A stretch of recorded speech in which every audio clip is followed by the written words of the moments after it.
Welcome, everyone, to the Sonoma Spiel. My name is Tim with the Sonoma Valley Visitors Bureau, and it's fall in wine country. There was a poem in my house when I was a kid, and it went like this. It was on a wall, and my parents got it for my sister, who was the oldest kid, and therefore they had time to do those sort of things. I was the third kid, so I think they almost forgot to name me. But here's the poem that was on the wall. It said, "Margaret, are you grieving over Golden Grove, unleaving?" It's by Gerard Manley Hopkins. It's about spring and fall. And I like Golden Grove, unleaving, because right now when you go down the valley, the vines are turning gold. And the leaves are starting to change, and they're slowly starting to fall. And you can just see how, in the mind of this poet, like things turn gold, they're beautiful, the sun hits it, and then down they go. And we're going to have a little bit of rain later this week, and some of those leaves are going to fall off, and it'll be this beautiful carpet in the vines. And then around the plaza, we've got the elm trees, and we've got these trees called the ginkgo tree, and they turn a beautiful yellowish gold, and they turn down into this beautiful carpet that's around the plaza, and I love it. It's fall in Sonoma Valley. Great time to come visit, and we're moving into the holidays. Last week, I was working at the visitor center, and some people came in. I came out to help them, and they said, "Hey, I recognize your voice. We listened to the Sonoma Spiel podcast." I said, "Oh my gosh, there's three of you. There's three people listening. My mom and my dad and you." So Patricia and Scott from Stockton, thanks for coming by and listening and being a part of it. And what's nice about Sonoma and fall and the community around it is, we all get together and kind of celebrate the harvest, and we get to meet interesting people and, kind of settle down into the winter as it happens. And I think this week I have somebody who's really good at talking about settling down and talking about the community and what's here and the coziness of it, because this person's actually really instrumental in making one of the tasting rooms look phenomenal. So this week I have a very special guest. I know every week I say that. This time I actually mean it. A very special guest, Ryan Lely with Pangloss Cellars. How you doing? Good. How are you this afternoon, Tim? I am doing very, very well. Good. Did I pronounce Lely correctly? You did. Yes. Thank you. Okay, good. Thank you. It's a hard one for some people. Sometimes you get Lely.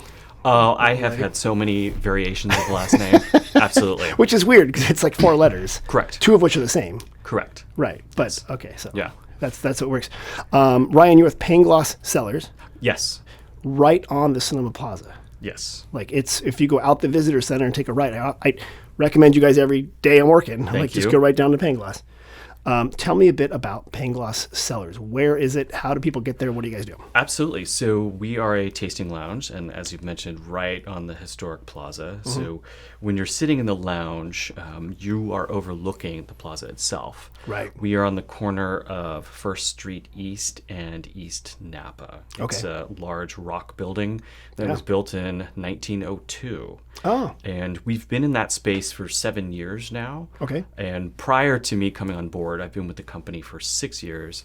The team did a 9-month rehabilitation to the building. Really? So it's absolutely stunning space. Right. Guests can go onto our website and do a virtual tour to see what the space looks like. And we're a tasting room. And you're and don't do just a virtual tour. They should come in because yes, you mentioned the stone buildings. So we do have these beautiful stone buildings. A lot of the quarries behind the town of Sonoma. They had rock quarries there. Italian immigrants would come and stay at the Toscano Hotel and work at the quarry. I think yours is one of those buildings that the rocks are local, I believe. I'm not sure. That's a great question. I think, we'll ask the history guys. Yeah. If only Absolutely. General Vallejo could walk in here right now. And tell us the story. He probably would. You say his name 3 times and he shows up. Exactly. So you guys have this great tasting room. Yeah. Ryan, what kind of wine are you known for there? Goodness. So Pangloss Cellars is a celebration of Sonoma and everything that it produces. Okay. So that goes both from a culinary perspective as well as wine. And what we are known for, we do so many varietals. I would say we have a very strong Pinot program as well as Cab. Okay. And Pangloss is kind of a playground for our winemaker because we have 3 brands. Okay. So this allows him to really maybe source a different varietal that we've never bottled before. Okay. And play with it and see how people respond to it. So it's a constantly changing portfolio. Okay. But we do have some really heavy, not heavy, but very strong standards. Right. That we always make sure. Yeah, that because we I think bottle. Pinot Noir is, when people ask me for Pinot Noir, you're definitely on the list of go down there and try that. Yeah. And you mentioned Cab, which is interesting because from wine region world, if you were a cork dork, and I know you're not, but you play one at work. Correct. Pinot Noir is a lighter, cooler weather grape. Cabernet is, you said heavy, but it's a bigger, heavier grape. It's like a Cabernet, and it's a warmer weather grape. And it's weird that here in Sonoma Valley we can grow both of them. A lot of it because it's cooler closer to the bay, and it's warmer up in the mountains. Correct. So it's not, you don't have to go that far to get variety of a product or of a, you really don't, and I think that's what makes it so exciting to see what varietals can be produced in this valley and the diversity of them. Yeah, it's kind of not a lot of places have that. No. Ryan, you mentioned 3 different labels. Explain that to me. What's going on there? Yeah, so our estate property is Repris Wines, which is located at the top of Moon Mountain Road. Okay. And our other label is Texture Wines, which is located also on the Sonoma Plaza, but in the back of Pangloss Cellars. It's the secret winery. It is the secret winery, which has its own secret door. Secret in the back. Yes. I've been there. I was recording something with you, and you're like, let's go to Texture. I'm like, where's this place? Oh, that's right. Yeah. That's right. We're doing a holiday greetings back there. That's right. Fun. That's right. So do each of those do slightly different types of wines or different experiences? Or, Correct. Okay. So at Repris is, like I said, at the top of Moon Mountain Road, and it really embodies the legacy of Moon Mountain Vineyard. The wines that we craft up there, the goal is to uphold the sense of place. And vineyards were planted back up there in the 1800s, and they were Cab and Zin. So the wines there are really crafted with a sense of purpose and place.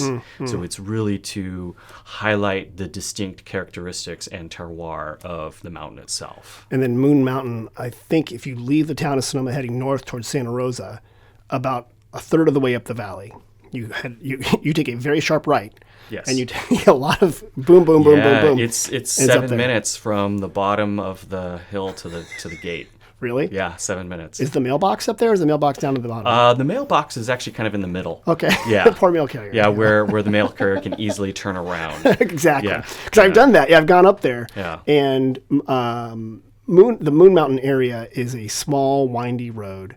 Repris is by appointment only. Correct. Because there's a gate, and you don't want to go all the way up there, and there's no one up there, right? Correct. Like you want to make sure that you have the time and stuff like that. Do you do your production up there, or semi-production? We do, and we do the production for all 3 brands up there. Up there. So you schlep the grapes up the hill. That is correct. And the wine comes down. That is correct. Yep. And so it's liquid going, fruit going up, liquid coming down. Oh, that's fantastic. So, yeah. What's the experience like up there for the tasting? What do they do? So our tastings are 90 minutes, and as you mentioned, they are only by reservation. And I recommend people plan at least a month to 2 months out. Okay. Because we do book up rather quickly. Oh, really? Okay. And horrible at the times that we offer them, but they're probably written down on the website. Yes, they're on the website. That's why we write them down, right? Yes. So you don't have to commit them to memory. Correct. They'll probably change. And it, like I said, it is a 90-minute experience. And what we do is after we welcome guests on our patio, weather permitting, we do an ATV tour of part of the vineyard. Oh, that's fantastic. Yes, it is absolutely beautiful. Do you make people do grape picking and foliage management? No, but I bet people would love to do that. And actually, having just photographed all of Harvest up there, it's amazing what the crews do, and the speed and the acrobatics at which they pick. It's an incredibly physical job. Yes. And a lot of it's done at night. Do you guys do a night pickup? No, we did it primarily in the morning. Okay. I think the earliest morning that I was out there photographing was 6 a.m. Why do people pick like at night or in the morning? Great question. And it could be for a variety of reasons. It could be, that's when the bricks or the sugar content is where the winemaker wants them. Got it. But it could also be, for instance, the vineyard isn't at the production facility site. So say the vineyards are in Anderson Valley and production wants them, say, in Sonoma Valley by 7 a.m. when production starts producing. Got it. So then they have to be picked earlier, transported, Okay. and delivered. So So that's an usually earlier pick, that's one of the reasons. Okay. So Yeah, you often see, I know, at around harvest time, lights up on the hills, and that's the light trucks that are going up there, and people are picking underneath them, and it's kind of neat to see the slow maneuver going up the hill. It's even fascinating being on the ground with the crews that are doing that work. And this was actually the first year that I was able to photograph that, and it's amazing. Really? I mean, just first off, the quality of light that you get is really fascinating because you have such stark shadows, but then your focus is completely illuminated.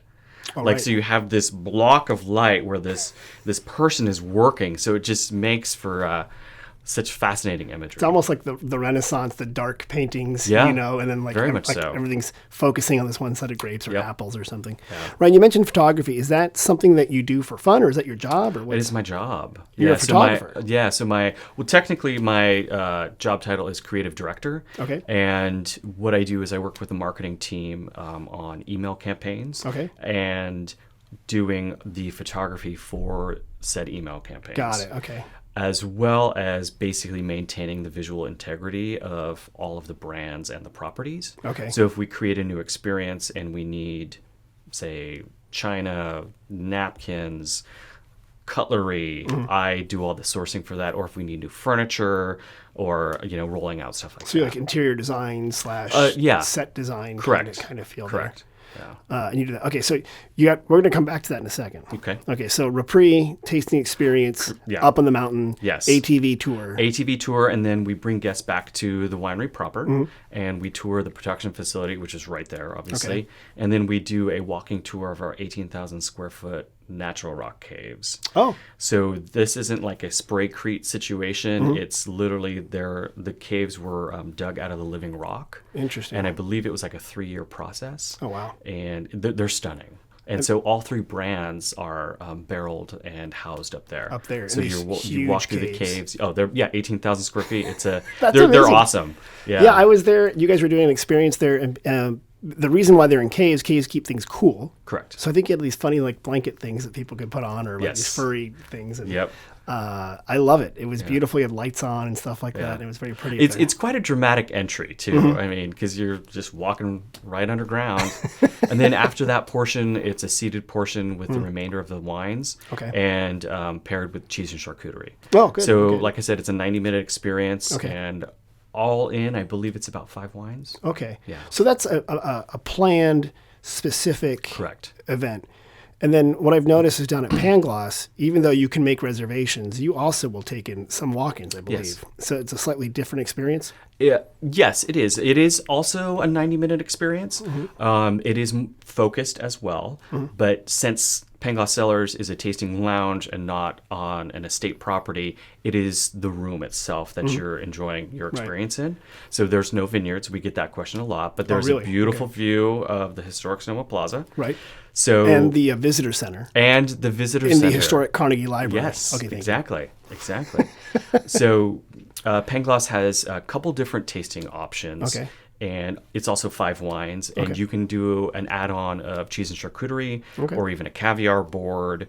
And then we have different private tasting experiences in our private tasting room, which is behind our bottle wall. Got which it, if you go to our website or come to the room itself, you can't miss the entire bottle wall. It is really walls. nice. It's beautiful in there. So behind that is what you call texture. I believe. Correct. And what is texture? Texture is all Pinots and Chardonnays. So that is Eric Bradley's kind of passion, is working with Pinots and Chardonnays. And so the idea with texture is to basically explore world-class Pinots and Chardonnays. Got it. And just create balanced wines that honor the old world style of winemaking. And it's just Pinots and Chardonnays. It's a 60-minute experience. Okay. Private. Okay. So it is you, your guests, and the host. And it's in a beautiful salon. And you have, I believe it's 5 wines, 5 or 6. And there's food pairings with 4 of the wines. So is there a chef that does these pairings? Like, how do you Correct. decide? Okay, you don't run out to Costco. No. No. So we have a lot of shared services since we're one company, Right. and one of those is our culinary team. And the So culinary team takes the wines and says, this will work with this kind of food. Correct. Okay. And we do update the menus. We try to do it at least twice a year. Okay. So Okay. You said Eric Bradley. This is the name. Is this a grumpy guy that wears a vest and goes to a bunch of meetings? he wears a vest, but he's definitely not grumpy. He's probably one of the nicest guys I've ever met. I've gone to a lot of meetings where he's there, and he's very even keeled. Yes. And a very good thinker. Yes, he is. And I didn't even know he was your winemaker for the longest time. I go, who is that guy? He always, he's very, I joke about being grumpy, but like he'll sit there and think, and he'll have a contrarian opinion, not just to be contrarian, but it's like, have you thought about this? Yeah. And I'm like, oh, who is that guy? Like, that's the winemaker. Yeah, and such a like you said, even keeled person. I mean, specific. Like, and I think that's amazing too, to have such a peaceful demeanor while, I mean, especially during harvest when everything is erupting, like all over the place. Right. And he's always just so sanguine.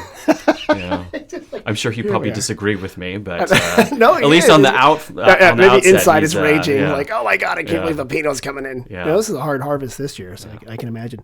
Ryan, did you study like winemaking at UC Davis or something? How did you get into this world? I did a double in art and physical anthropology at UC Santa Cruz.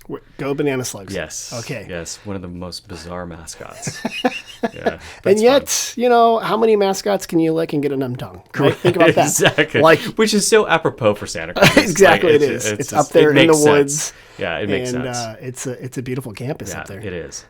So you did not study anything related, perhaps, to being in the wine business. How did you end up here? Well, being from Sonoma, it's an industry. Grew up here. Yes, it's an industry town. So I mean, my first job was at Vianza when I was 17, 18? You and about 5,000 other people. Right? Seriously. Were you working in the food side? No, I was working in the merchandising side. You were? Yeah. Oh, okay. So that was your first gig. It's kind of what you're doing now.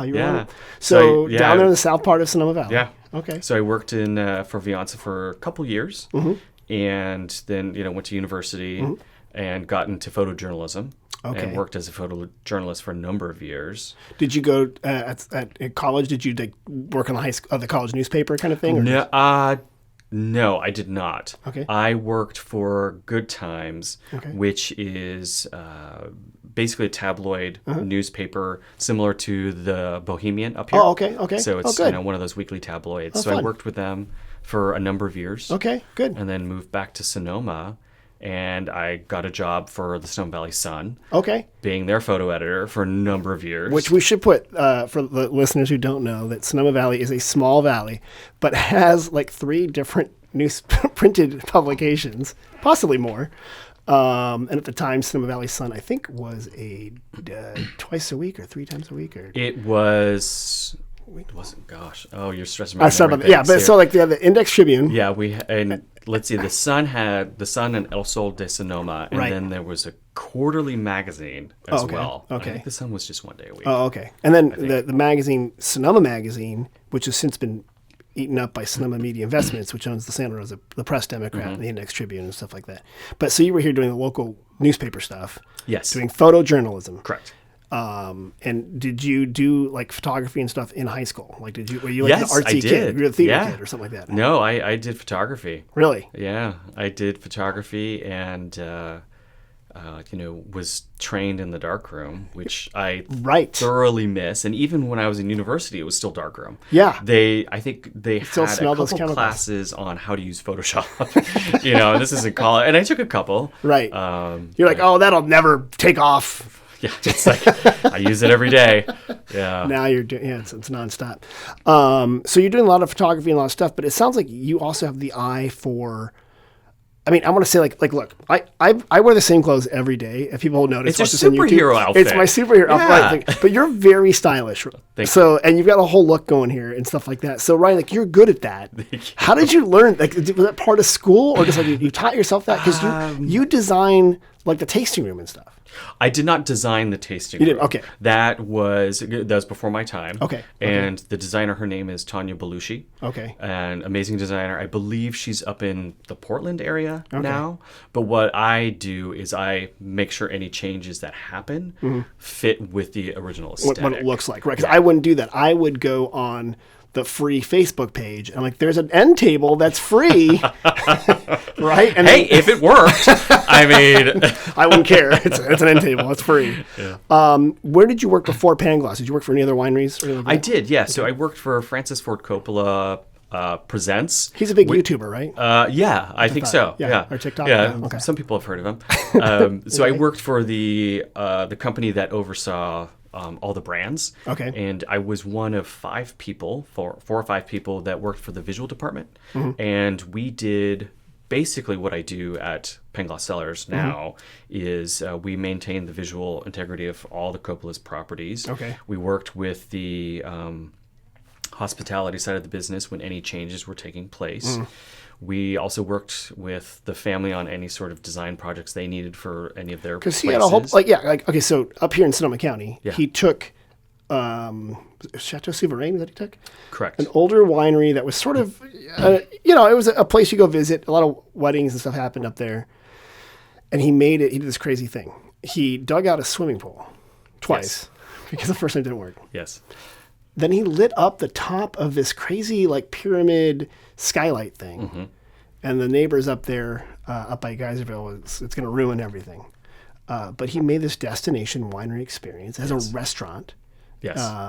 And it was a really nice feel. You would walk in there and it felt, you couldn't quite figure it out. And I think you once explained it to me that you're not supposed to notice that it works. If you notice that they're doing it, then they didn't do it right. Yeah. But when you walked in and you said it's like a set, it's like a movie Correct. set. And so I'm that's what it is. I feel like I'm in part of something inside, immersive, but I can't figure out why it works so well. But because there's 5 of you people. Yes. 5 of us and a lot of other people. Yeah. So, one of my jobs was the layout of the furniture on both the pool deck as well as the pool cafe area. And so, with it being a seasonal job, with the pool being open, every year we would train the new hires on how to set the pool cafe area, how we wanted it. Right. And one of the things I would tell them to kind of help get the message across is okay, think about it this way. This is Francis's movie set. Right.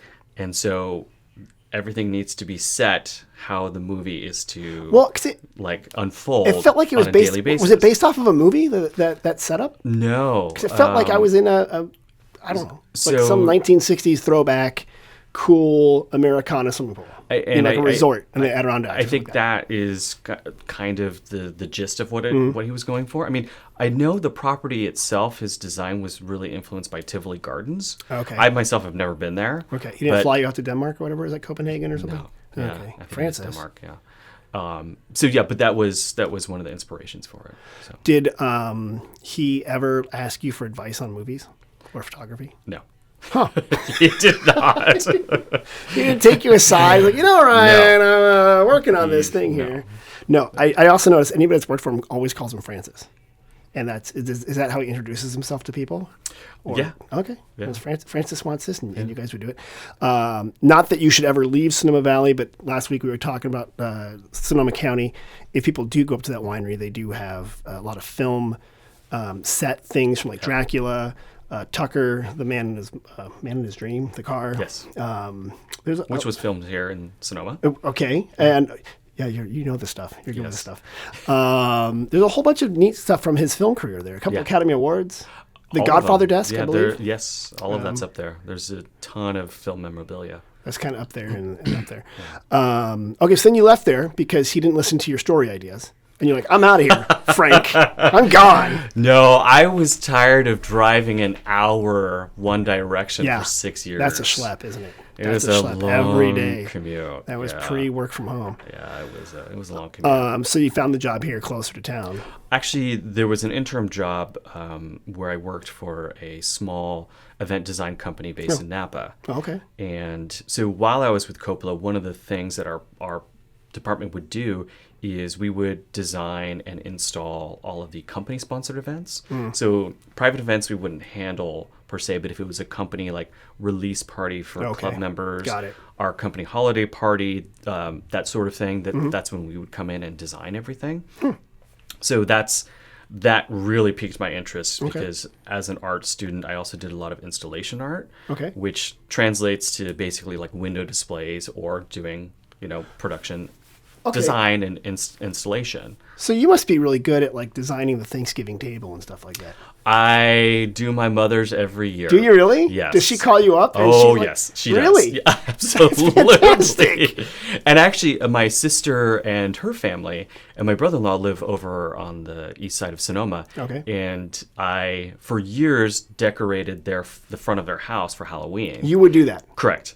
And I hadn't done it in a number of years, COVID and everything. But this year was the first time I'd done it in a number of years, and it was fun getting fantastic. out there and like doing that install. So. I love doing the Halloween setup. It's fun. And it's fun. My kids have gotten older now, and one's in college, and one's in high school. It's like, and we decorated this year, but rather than we have a new neighbor who's a little kid. Okay. And we can't be too scary, right? Everyone's gotten very macabre, very scary. Yeah. So we said this year we're gonna go get a bunch of dolls and teddy bears and put them out there, right? Okay. It was like the scariest thing ever. I was going to say, I'm not sure if this is not scary. I know, when I put it all together, I'm like, this looks terrifying. That's creepy. It was creepy. And a lot of the porcelain dolls, we got them at Goodwill for cheap. Yeah, really expensive ones. Wow. With like those creepy porcelain faces and stuff. It's the eyes. It's the and I put them up all around like the dead lavender bush and like the sad penstemon. And my daughter and I are like, we messed this up. This is creepier than it should be.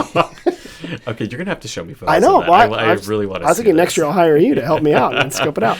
Yeah. So you were there. You come to Pangloss. You're now the king of the plaza. Every time I walk by there, you kind of know what's going on and stuff like that. What's some of your favorite parts about working at Pangloss?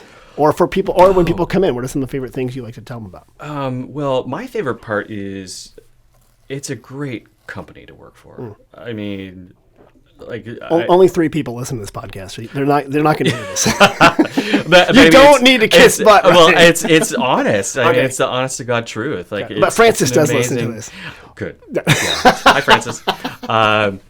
So they're just great people to work for. Okay. I mean, they take great care of. I've noticed the staff has stayed there a long time. Yeah, which is always a good indicator of happiness. Yeah. Absolutely. And during COVID, you guys had the most beautiful. It's not even a park. Yeah. A patio. I don't know what to call that thing. It was gorgeous. Yeah. Arbor. Yeah. We called it a terrace. A terrace. Yeah. Yes, I love that. That place. was amazing. And it really set the mood for that whole part of the plaza. Yeah. But I mean, you get people from all over coming in. Yeah. And I love that you guys are so good about talking about your own stuff, but also what's around you. Absolutely. Well, and I think that's been the most fascinating thing about working in the wine industry and hearing, visitors come and be like, wait, so you're referring me to another winery? It's like, right. Everyone helps each other out in this industry. And I've never been in an industry that is so, has so much camaraderie with people that are doing the same thing you are. Right. That's really always impressed me about this industry. And what I would tell people coming to our location, any of our properties, is the wines are phenomenal. Eric and his winemaking team do a great job, and they put so much care and craft into what they create, and you could taste it. Yeah. And the other thing is the hospitality. Yeah.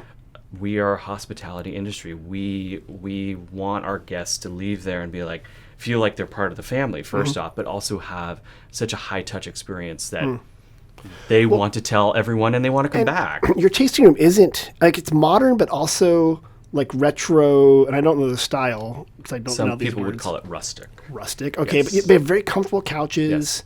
But they're not like, like the Friends set of couches, like the Central Perk. These are like these nice, chill, I don't know how to describe it. Like it's beautiful inside there. And it's set up just right. It really is one of the most beautiful tasting rooms around the plaza. It's beautifully designed. Yeah. I mean, the space itself is truly phenomenal. The volume of it. And for me, as a photographer, it's a beautiful place to photograph in. I mean, because the entire place is like one big light box. That's what it is, because of that huge I mean, one whole wall is all windows. Original glass. Oh, that's smart. What did that building used to be before you guys did? It was a co-op of smaller wine producers, and I believe there were about 9 of them that were in there. Okay. Because it's a good location. When you don't go to wineries, right? What are you doing for fun? I really enjoy hiking. You do? Yeah, or traveling. Yeah. Before we hit play, you were emphatically talking about Burning Man with somebody. Oh, yes. Yes, I have gone to Burning Man and run a camp for many years. What does running a camp mean? It means that you're working a full-time job and not getting paid for it. So camp throughout the entire year. And a camp is like getting all these people together. Yeah. You usually have some kind of theme, right? So the organization puts on the theme. So what we do is just coordinate our camp. And our camp fluctuates anywhere between 52 to 67 people. That's crazy. And we have a lot of return campmates. And it's such a fascinating collection of humans that you have this an amazing experience with, and they become family in ways that you would never imagine. And are the people who are part of your camp, are a lot of them from Sonoma, or how did you find them? No, actually. No, a lot of them you went off the island. I mean, we have campmates that are from Germany. We have campmates that are from Australia. A heavy focus in California and Florida. But I mean, we're international. Were you there this year with the rain? I did not go this year. You I missed went the to mud. Europe for 19 days, which was amazing. Yeah, so I did miss the rain. Right, so. that was pretty epic. I saw some photos here. Well, it's interesting. Obviously chatting with my campmates who are out there, and it's one of those things where the media blows it up, right? Because that's what the media does. Of course. And worst Burning Man ever. Right, and it's resorted one of those to cannibalism. Right? Donner Party Part 2. Seriously, yes. Right? Yes. So it's one of those things that when you're there, you just adapt. Right. And that's like it's like if you're camping and it rains on you. Oh, okay, we're ready for this. Bring out the tarps. Yep. Oh, precisely. I feel like the media story was better, though. I hear there was like mass sacrifice happening and stuff. Oh, that's just the big statue in the middle. That's the only sacrifice. Or as we call it, Tuesday. Yeah, exactly. Just another day. It's just another day. And Ryan, you mentioned your family's here. You grew up here then. I did, yeah. Born and raised. I think you have a cousin or a sister or somebody who runs a farm up valley. So that is my cousin and his wife. Okay. Yes. And they grow stuff, actual vegetables and they stuff. They do, yeah. Okay. And they participate, I believe, in the Friday market. I think so, I don't know if they do the Tuesday market. I honestly... The Tuesday markets are Mardi Gras, more like, right. Yeah, yes. It's a fun one. Yes. That is, as a matter of fact, the Tuesday market, which is summer, a lot of people can go to Pangloss, get a bottle. Yes. Go across the street. We sell Plaza Packs, which have 2 cups, a wine opener, and a bottle of your choice. I love it, the Plaza Pack. Yes. Take it to go. Yeah, you can, and that's a huge event. But you're right. So the farm, flatbed farm, something farms up there in the valley. I think you do the Friday market, which is the mornings here in Sonoma. And you've got other Lely's all over the place. So it's funny whenever I see one, we are legion. Well, it's interesting because my cousin Kayla, she works for Gloria Ferrar. So she's in the wine industry. Oh, you get sparkling from them, huh? Yes. Oh, a little switcheroo at Thanksgiving, huh? Yeah. Okay. And she was their events manager for a number of years, and now she does... I forget what her new job title is. But it's very important. I believe she runs the... Does she run the wine club? Oh my gosh. Anyway, if I book her next time, I could do back-to-back Lely's. Please do. I could do a month of Lely's. You could. I could probably do more than that. You actually could. Yeah. You could easily do that. And then my other cousin, she works for Coppola, the family as well. Oh, really? And that's how I got in with the family as well. Okay. So we worked in the same department. And did she drive as well? Yeah. Oh my gosh. She's been with the family for, oh my gosh, I want to say 20 years. And they've got like not just that winery. They have like a place in Belize. They have hotels. They have the 3 resorts. Yeah. Wow. Yeah. And 4, excuse me. And they make movies. Or Francis does, yeah. Yeah, Francis. Never Frankie? F-Dog? No. I never did. You get an offer you can't refuse. And we're not. But gonna yeah, do so that. there's a bunch of us in town. That's great. And growing up here, it was like, oh, who's your father? You know, which Lely are you? Yes, And it because was always something that all of us kids was had to your answer. family in the wine business at all? No, construction. Oh, okay. Yeah. Well, buildings don't build themselves. They certainly don't. Okay. You never had to go work construction, did you? Did they drag you into that?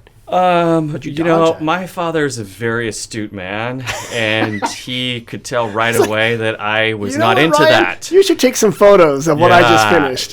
He could tell I wasn't into it, and Really? so Okay, good. because he would bring home the blueprints, right? Yeah. And I would sit there and look at the blueprints with him, and like I could visualize what the house was going to be. Oh, good. And I would ask him all these questions and everything. And yes, I did work on a job site every once in a while. And I Right. was just like, why am I here? Why am I here? This is not my passion. It's not my passion. And he's actually the one that got me into photography. But it's also interesting that your family was building stuff, and Yeah. then you're essentially doing the design of the stuff once Yes. it's done, right? The look Yeah. and feel of it. Yeah. So it's kind of your passion there. Yeah. Okay. Yeah. Well, I didn't see. Learn something new today. Yeah. Ryan, you know that we have a visitor center, right? Yes, I do. We actually have 2 visitor centers, and people come in and they ask us all sorts of stuff. We got the visitor centers. People can text us. They can send us questions on Facebook. They can do all sorts of stuff. Today, you're going to help me answer some of these questions in a segment we call We Get Questions. Are you ready? What are those tiny trees on the hills? Do you get that one? One of those tiny trees on the I just improvise it. Just say red ones. That's actually a good one. You like that? You're like, You have my permission to use it. I will. Okay, here's what we got today. Here we go. Hola. We are visiting from Puerto Rico. We would like to get a fun t-shirt or hat that says Sonoma. Where can I find this? Tiddlywinks. That was really quick. This is going to be a short thing if you know all the answers. Yeah, you're right. Tiddlywinks. I mean, she's got t-shirts, she's got tea towels. You're like, absolutely right. yeah, she's about she's 4 got some- storefronts away from you. She's got some good stuff. Heidi runs it. Heidi Geffen. Do you know what her middle name is? No. Fun. She legally changed her name to Fun. I'm not joking. She legally changed her name to Fun. I love that She's like, commitment. my middle name is Fun. I'm like, that's a joke. And she goes, no, it's literally, and she showed love me. that commitment. So, okay, good. Yeah, Tiddlywinks, which is 3, 4, maybe 4 door fronts away from you guys. Maya, Yeah. the dog store, the shoe store. Yes. Chris at Caddis came in. It may be 5. Yeah. Okay, well, it's really far. Mid-block east. Heading east. Okay, that's a good place. Good. You can also go to the Barracks gift store.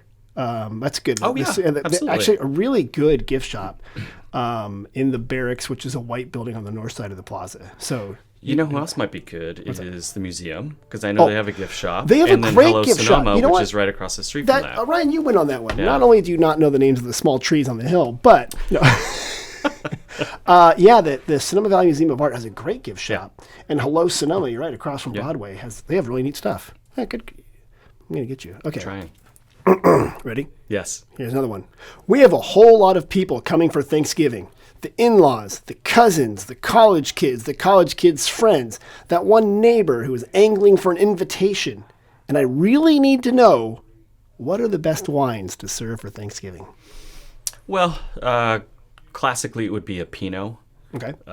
just because it usually pairs very well with the variety of foods that you get Okay. on a Thanksgiving table. Okay. You could also do a Gewürztraminer, Ooh, which yeah. pairs also very nicely with turkey and stuffing. Okay. That's what I would personally go towards. Pinot Noir and Gewurz. Okay. Yeah. Good answer. Or even a Riesling, like a dry Okay. Riesling. Yeah, and a lot of people, when they hear Gewurz or Riesling, they're thinking of sweeter wines. But dry means not as much sugar in it, right? Correct. Okay, so yeah, 'cause you don't want too much sugar. It's like, ugh. I mean, you're going to be stuffing yourself anyway. Yeah. Save that for the Snickers salad, which is an actual thing I've had. God. I'll post the recipe in the comments. Please, yeah, I need to see this as well. Yeah. I've also heard sparkling. Now, this might be brought to you by the sparkling people, like that other lady that works for Gloria Ferrer. But I hear that sparkling goes with everything. So, Well, it's I classic. mean, if you're drinking sparkling, in my opinion, you're having a good time no matter what. That's true. So with absolutely. the cousins, the in-laws, the college kids' friends, and the one Yeah. neighbor who is angling for an invitation, Yeah. you know who you are. And the hardest part about Thanksgiving, my wife this morning had a tape measure out. And she's like measuring out the room. Oh, yeah. And we were like, we have to go buy another table now. We're gonna get a folding table, Yeah. right? Because and then like we got to make it look nice. We should totally use you because you know how to do this stuff. I've done it a couple times. Yeah. Like, we've already moved furniture like 3 times around the house just in preparation. And I'm like, oh. So, tangent, but also on the same line of what you're talking about. My father made this scale floor plan with all of the living room furniture to scale for my mother so she could sit there and move. At any time, just move stuff around. Yes. This is and like then an move it early around and be CAD like, kind of okay, thing. this works here, this works here. Okay, now let's move the furniture.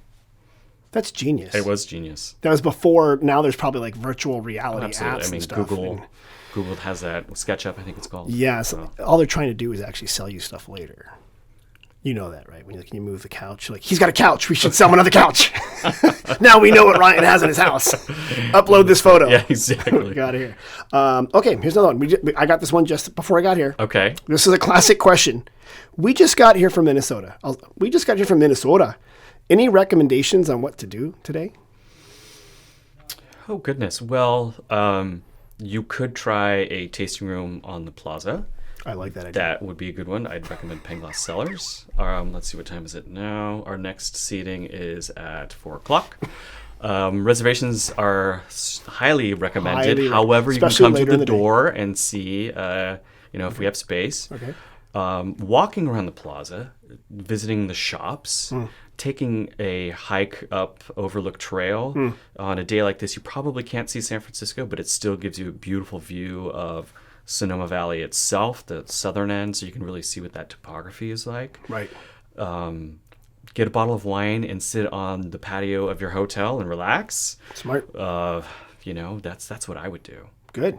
That's what. Or go get a cocktail. Go to the Swiss and get a cocktail. Sit on the front patio. Classic cocktail right there on the patio. It is Friday afternoon, and that's what people do. Absolutely. All the locals are It's there. the best people watching spot. Not only best people watching, when I'm walking around like Fridays at 3 o'clock, oftentimes the older Sonomans, Tim, come join me. Yeah. I'm like, I am actually working right now. And you're in a public area knocking back cocktails. But yeah, that's exactly the thing to do. And it's fun to see that. That's a good one. And oftentimes people will roll into the visitor center. They got no plans. Mm-hmm. As a matter of fact, this morning I had a group of 7 kids who go to Cal. They're going to law school. They're lawyers from all over. It was 9:50, and they go, what tasting rooms can we get into? I actually said, well, Pangloss opens, I think, at 10. I said, you can go see, you're kind of a larger group, but you might be the first group of the day. But they just wandered around. They had a great time, and they're heading back. Okay. Here's the final one. You ready for this one? Yes. Looking for a brunch spot with bottomless mimosas that can host a large group on a Sunday and wouldn't be annoyed to do so. Ooh. First of all, if I ran a brunch spot, I don't know if I'd want this group coming in. And so, yeah, let's just do this first. Let's break it down, like your teacher would do. Like let's diagram this. Yes. Okay. Yes. Looking for a brunch spot. What are some brunch spots? So brunch spot, obviously, Girl in the Fig, El Dorado Kitchen. Yep. Valley does an amazing brunch right now. Great. I think Sonoma Grill has a brunch. Do they? Yep. Wow. I think they do. God, I did not know that. Sonoma Grill is like that sleeper restaurant, isn't it? It's just off. Yeah. And I think Sunflower Cafe does brunch Sunflower as well. Cafe is good. Absolutely. So, I think Kina's might do when I'm moving up the valley. I think I don't know. And brunch is kind of weird because for some people, brunch is like the formal brunch. You have a bunch of friends, and you've got like the waffles and the blintzes and the crepes, and that's brunch. Other places like just serve late breakfast, but it's not like this formal brunch per se. Do you know what I'm saying? Yes. I sense this person is the former. They want brunch. Maybe one of the hotels? Maybe. Are you a brunch person? I love brunch. But you probably host your own brunches and it looks perfect. I rarely host brunch. I like to go to brunch. It's more fun that way, It is right? more fun. Because it's usually the Saturday or Sunday. Yes. And you're remembering the night before and the antics and the fun. Or catching up with old friends. Yes. Okay. All of the above. Right. As far as bottomless mimosas, I think you're going to be hard-pressed to find that in Sonoma. Yeah. At least I haven't found it in the 15 years that I've been back here. No. I do know. I saw in the paper in San Francisco, that's a big thing. And I think some restaurants will do that. Now, I should be really clear. If you're getting refillable alcohol, you're not getting the best quality you're not getting sparkling wine from Gloria or from anywhere. You're just getting some cheap stuff and some cheap orange juice. Most likely. Yeah, so you might want to avoid the bottomless mimosa part of it. Yes. Mimosas are great. They're fantastic if you like that sort of thing. I prefer just sparkling and then I do too. yeah, keep it separate. I do too.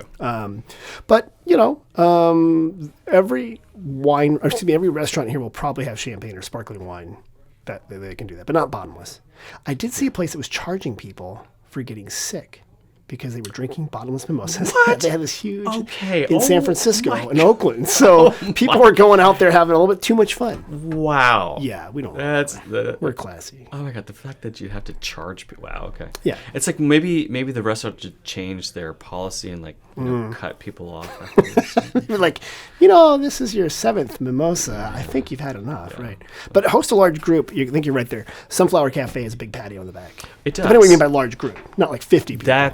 That's another. 15. That's where my brain went. Yeah. Well, what is your large group? Is it 8 people? Is it 32?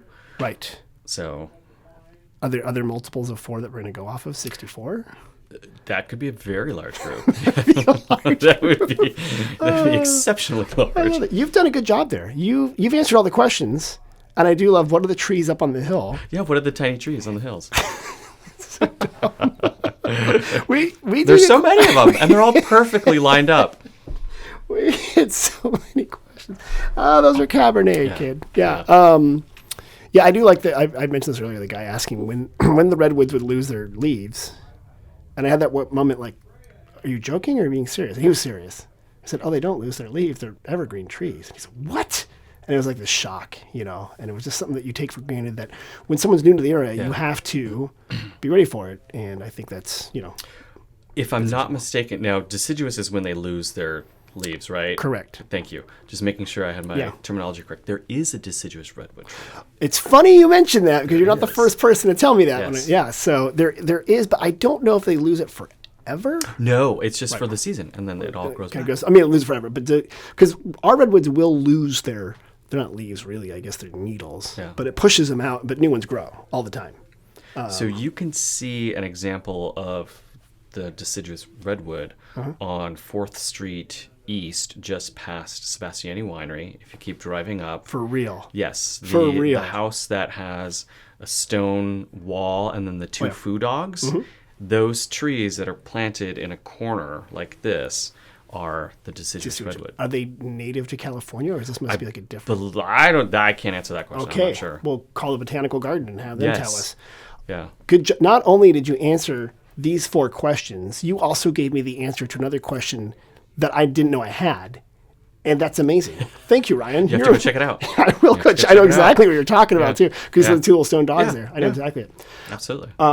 Ryan, if people have more questions about Pangloss, how do they find those answers? Is there a website that you guys have? Absolutely. What is it? So it's panglosscellars.com. If they have questions about Repris, where do they go? Repriwines.com, and it's REPRIS. Oh, right. WINES.com. And that's okay. And then Texture, is it Texture Wines? Texturewines.com. These are weird names. We didn't talk about that. Quickly, why Repris? Go. Repris because of the rebirth of the property and the brand. Got it. So it's French for reborn. Okay, so it's not like a musical where they do that. Okay. Texture. Texture is all about the texture of the wine itself. So as Eric would say, the mouthfeel. The multiple textures that you get with Pinots. Okay. Chardonnays. It's not like the tactility of like fabric or something like that. No. Okay. No. Pangloss. So Eric was a philosophy major, and that guy will never find a job. What a dork! Eric, but he did pretty well for himself as a philosophy major. I love it. And so the name Pangloss comes from Voltaire's Candide, and Dr. Pangloss was the main character. Okay. And according to Eric, you need a lot of positivity and optimism to be in the wine industry, and Dr. Pangloss was known as the eternal optimist because he was always optimistic about whatever was coming towards him. Even if there was a major earthquake in Portugal. Yes. And I guess he said, surely this is the best of all possible worlds. Yes. And but you know what? At Pangloss, it truly is the best of all possible worlds. I think so. I think it's a good spot. Yeah, so I think so. Boy, okay. I learned that Eric Bradley was a philosophy major too, huh? Yeah. Only other job available to those guys is podcasters. So watch out. Ryan, thanks for coming on. Absolutely. You've been wonderful. So again, panglosswines.com. No, Pangloss.cellars.com, Okay. repriwines.com, and texturewines.com. Perfect. And you know everything about Sonoma Valley. So if you have other questions, if you don't come to Sonoma Valley Visitor Center, go talk to Ryan. Yeah, he I'll knows be there. stuff. For everybody else, after you're done looking at all those wineries, please go to sonomavalley.com for deals, special offers, and events. You know what? If you've listened this far, you do want to give us a rating. So whatever podcast platform you're listening on, just click that rating and give us 5, 6, 7, 8 stars and a little review. Something like So Witty, best looking podcast host ever. Something like that. The guests are so wonderful. It doesn't matter. Really appreciate you listening. Mom and Dad, hope you're doing well, and we will see you all soon. Thank you very much.